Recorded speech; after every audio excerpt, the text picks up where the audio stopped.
Children are hailed as the future all around the world. Here on the African continent, a call has been made to protect their rights. There is also been an appeal to governments to ensure the welfare of children across the continent. This issue is very important. The fact that there is a report now will definitely elevate the agenda of children, the care, the protection of their right. It will also remove some kind of a taboo, because things have to be said in order to have solutions. We have to go to the root cause in order to have lasting solutions. So I think it's very important. It encourages public discourse on this issue.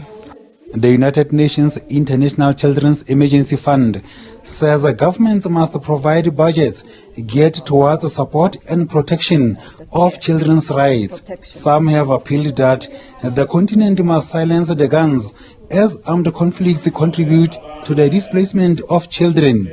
We amplify our call for the silencing of the guns in the African continent, as war and conflict has disproportionately impacted children. Why must 152 million children of Africa, 1 in 4, live in a conflict zone?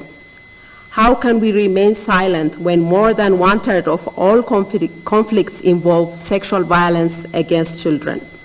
The resurgence of coups and unconstitutional change of government in places such as Gabon, Niger, Burkina Faso, and Mali, among other countries, have aggravated the plight of children in Africa.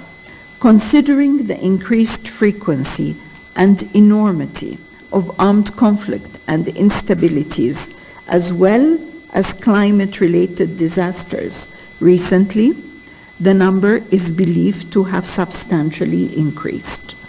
For instance, by the end of 2022, a UNICEF study showed that a record 43 million children lived in forced displacement around the world. There is hope that a report by the African Committee of Experts on the Rights and Welfare of the Child will contribute to policy making to protect the rights of children. Experts say political instabilities and the decline of economies also have a negative impact on children. Investing in ending violence makes economic sense. The human and economic costs of violence against children are huge, but the economic benefits of investing in child protection, development and well-being are even bigger.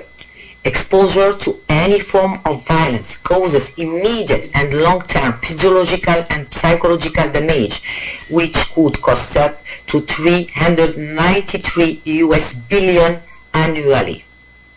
Violence prevention makes economic sense. Ending violence against children will save as much as 8% of global GDP and up to 5% of national GDP for some countries in Africa. Children's organizations are hopeful that the recommendations of the report will be implemented to stop the suffering of children. Ditaba Tsotetsi, SABC News, Addis Ababa, Ethiopia.